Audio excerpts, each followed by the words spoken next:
Power politics కాకరేపుతున్నాయి. BRS Congress మధ్య మాటల యుద్ధం నడుస్తోంది. రాష్ట్రంలో విద్యుత్ ఉత్పత్తి, కరెంటు కోతలపై హరీష్ ఇచ్చిన డేటా ప్రెజెంటేషన్ కి అదే స్థాయిలో కౌంటర్స్ ఇస్తున్నారు కాంగ్రెస్ నేతలు. తెలంగాణలో పవర్ పాలిటిక్స్ నెక్స్ట్ లెవెల్కి చేరాయి. కరెంటు కొరతపై అధికార ప్రతిపక్షాల మధ్య మాటల యుద్ధం నడుస్తోంది. కరెంటు ఎప్పుడు వస్తుందో ఎప్పుడు పోతుందో తెలియని పరిస్థితి ఏర్పడిందని మాజీ మంత్రి హరీష్ రావు విమర్శించారు. తెలంగాణలో ఉన్న థర్మల్ విద్యుత్ ఉత్పత్తి సామర్థ్యంలో కేవలం 44% మాత్రమే ఉత్పత్తి జరుగుతుందని డేటా ప్రెజెంటేషన్ ఇచ్చారు. Almost Telangana installed capacity 23,000 megawatts. ఈరోజు లోడ్ ఎంత ఉన్నది? 14,000 15,000 ఉన్నది. 23,000 మెగావాట్ల సామర్థ్యం తెలంగాణకుంటే 14,000-15,000 మెగావాట్ల లోడ్ లేదు. ఇలా ఎందుకు కరెంట్ కట్ చేస్తున్నారు? అంటే 7,180 మెగావాట్ల థర్మల్ పవర్ రావాల్సిన చోట 3,190 44% థర్మల్ విద్యుత్తు మీరు ఉత్పత్తి చేస్తున్నారు. అంటే దీనికి కారణం ఏంది? బయట కరెంటు కొంటున్నారు. ప్రభుత్వానికి సరైన ప్రణాళిక, ముందుచూపు లేకపోవడం వల్లే తెలంగాణ అంధకారంలోకి వెళ్తోందని హరీష్ రావు ఆరోపించారు.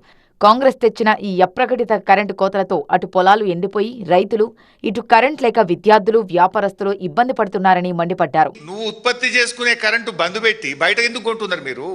ఈ భారం వినియోగదారులు, ప్రజలు, పారిశ్రామికవేత్తలు ఎందుకు భరించాలి?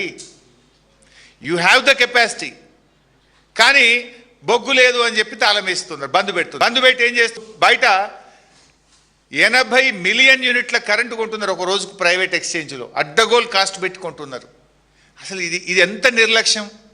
ప్రభుత్వం చేతగానితనం వల్ల, సోయి తప్పడం వల్ల, ముందు జాగ్రత్త లేకపోవడం వల్ల, ప్రణాళిక లేకపోవడం వల్ల, ప్లానింగ్ లేకపోవడం వల్ల ఇవాళ ప్రజలు కోతలతో ఇబ్బంది పడుతున్నారు, రైతులు రోడ్లెక్కుతున్నారు.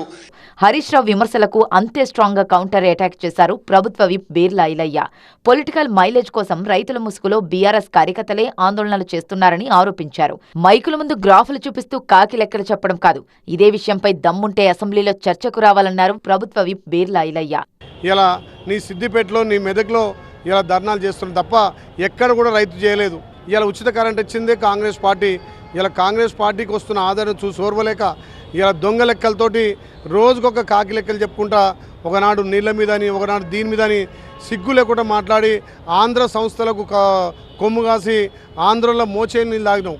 ఒకవైపు 44% ప్రొడక్షన్ లెక్కలతో బీఆర్ఎస్ విరుచుకుపడుతుంటే అసెంబ్లీలో తేల్చుకుందామంటూ కాంగ్రెస్ సవాల్ చేస్తోంది. మరి ఈ విద్యుత్ సెగ అసెంబ్లీ వేదికగా ఏ రేంజ్ రచ్చకు దారితీస్తుందో చూడాలి.